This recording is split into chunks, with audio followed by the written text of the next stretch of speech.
Most people don't lose a house because of the market. They lose it because of mistakes they didn't know they were making. Here are the top 5 loan killers and how you can avoid it. First one, changing jobs mid-process. It is very important that if you're wanting to go out and purchase a home and you have a stable job, stay with that job. Do not change jobs. That makes it extremely difficult on the underwriting process, and in some cases, you might not get approved. Number 2, large unexplained deposits. It is very important that you're not moving money around, shifting it from one account to the other, having someone send you several thousands of dollars or sending someone else several thousands of dollars. What that's going to do is it's going to raise questions. Even if what you're doing is legitimate, it still raises questions to the underwriter, requires a lot of paperwork that you could solve if you just did not move the money in the first place. Number 3, opening new lines of credit. This is when you're going to the store and at the end, maybe they're offering you to save 10% if you get a credit card. Some people don't realize that when they're doing that, there are inquiries on their credit, which A, can impact your credit score, which impacts your interest rate, but B, it is taking on new debts. When you take on these new debts, it impacts your debt to income calculation, which could impact how much you qualify for or if you qualify at all. So very important when you're working on looking for a home, do not open any new credit cards, do not take on any additional debts, as that could have you lose a home. Number 4, not being fully underwritten. What that means, when you apply for a mortgage, when you initially apply and you get the pre-qualification letter, that letter is based off what you verbally said. What your verbally said was your income, how much you have in assets in the bank.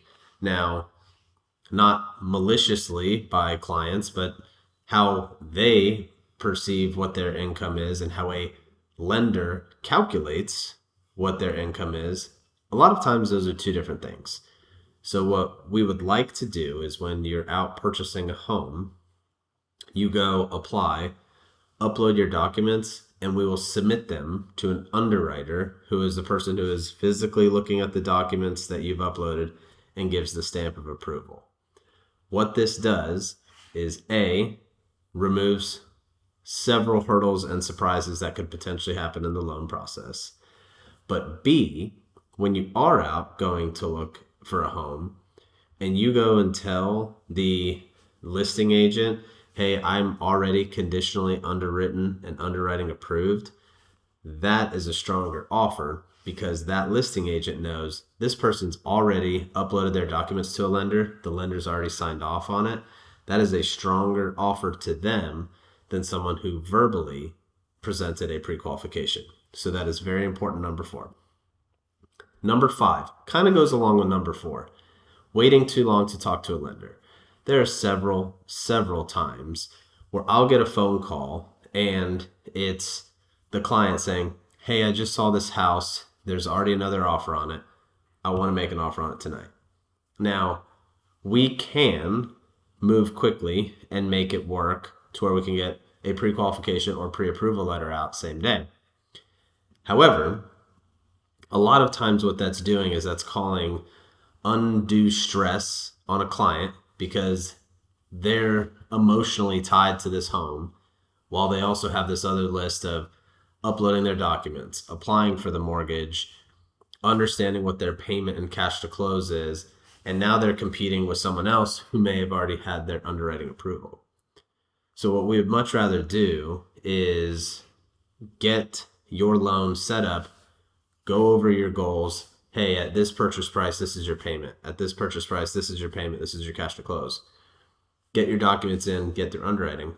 So when you do find the house of your dreams that you want, a lot of that's in the rearview mirror.